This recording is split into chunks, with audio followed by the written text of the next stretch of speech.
जी सुनिए, राहुल का टिफिन दे आइए उसके ऑफिस में। राहुल की माँ बोली, क्या राहुल आज साथ में टिफिन लेकर नहीं गया? आज उसके ऑफिस में मीटिंग थी बॉस के साथ सवेरे सवेरे, इसलिए बिना टिफिन के ही वो चला गया। ठीक है, मैं दे आता हूँ। राहुल के पिता तैयार होने के लिए कमरे में चले गए। एक दिन पहले, माँ, मेरे दोस्त के पिताजी भी टीचर थे। उन्होंने देखो कैसे आलीशान बंगला खरीदा है। नहीं तो मेरे पापा, हम आज भी इस किराए के मकान में रहते हैं। राहुल गुस्से से बोला। राहुल, तुम्हें पता नहीं शायद, पर तुम्हारे पापा घर में सबसे बड़े थे, इसलिए 2 बहन और 2 भाइयों की शादी उन्हें ही करनी थी, और साथ में तुम्हारी पढ़ाई का खर्चा, और तुम्हारी बड़ी बहन की शादी भी तो थी। किसने किया ये सब? क्या फायदा इन सब का?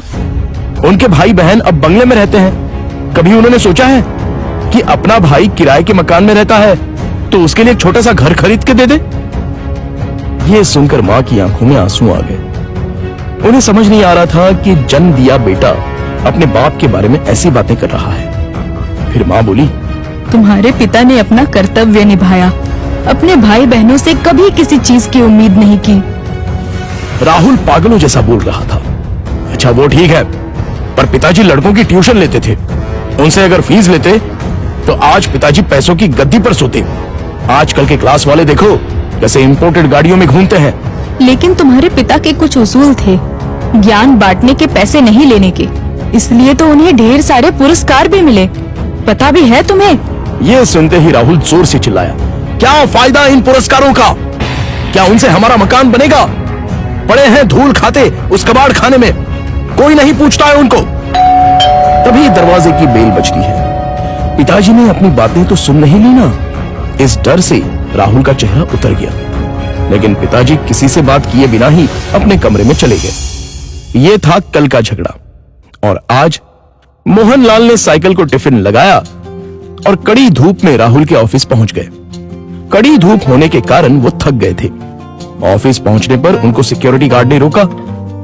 राहुल सर को टिफिन देना था, क्या मैं अंदर जा सकता हूं? मोहनलाल ने पूछा। अभी नहीं दे सकते, वो बॉस के साथ मीटिंग में है। जब मीटिंग खत्म होगी तब दे देना। चलो यहां से हटो, बॉस तुम्हें देखना नहीं चाहिए। अगर बॉस को दिख गए तो मेरी हालत खराब हो जाएगी। चलो जाओ उधर, गार्ड बोला। मोहनलाल कुछ ही दूरी पर धूप में खड़े रहे। मीटिंग 1 घंटे से ऊपर तक चली। उनके पैर में दर्द होने लगा। तभी ऑफिस के केबिन का दरवाजा खुलने की आवाज आई। बॉस के पीछे पीछे राहुल भी आया। धूप में खड़े हुए पिताजी को देखकर वो मचलाया। चलते चलते बॉस की नजर मोहनलाल पर पड़ गई। गाड़ी में बैठने की बजाय वो वहीं खड़े रहे। वो सामने धूप में कौन खड़ा है? उन्होंने गार्ड से पूछा। अपने राहुल साहब के पिता हैं, टिफिन देने आए थे। गार्ड डरते हुए बोला। बुलाओ उन्हें। राहुल घबरा गया, उसके पसीने छूट गए। उसे अपने पिता पर बहुत गुस्सा आया। गार्ड के बुलावे पर मोहनलाल अंदर आए।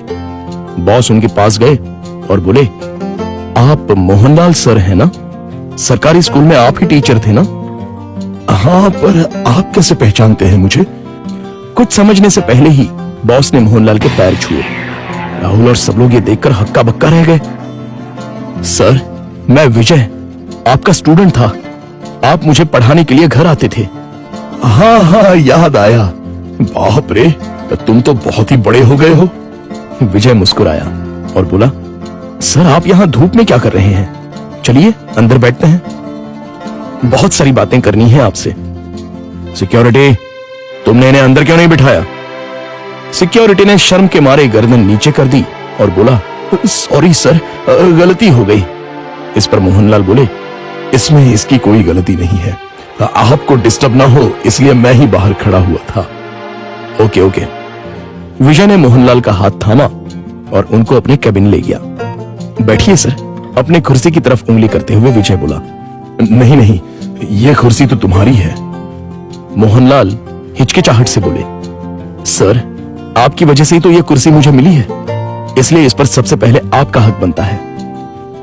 विजय ने जबरदस्ती मोहनलाल को अपनी कुर्सी पर बिठाया। शायद आपको पता नहीं, लेकिन अगर सर नहीं होते तो आज ये कंपनी नहीं होती और मैं अपने पिता के साथ उनकी दुकान में बैठा रहता। विजय ने अपने साथियों से कहा। राहुल और मैनेजर आश्चर्य से देखते ही रह गए। स्कूल के टाइम मैं एक एवरेज स्टूडेंट था, मुझे पढ़ाई में दिलचस्पी नहीं थी। मार्क्स कमा रहे थे, इसलिए मेरी माँ मुझे सर के पास उनके घर ले गई और ट्यूशन लेने के लिए कहा। पर सर के घर पर जगह नहीं थी, इसलिए वो हमारे घर आकर मुझे पढ़ाने लगे। लेकिन सर ने कभी फीस नहीं ली। सर के पढ़ाने के तरीके से फिर धीरे धीरे मुझे पढ़ाई में रुचि आने लगी और मैंने 10वीं में दूसरा नंबर लाया। ये देखकर तो मैं हवा में उड़ने लगा। My goodness! पर सर ने कभी आपसे फीस नहीं ली? मैनेजर ने पूछा। मैं मां के साथ मिठाई लेके सर के घर गया।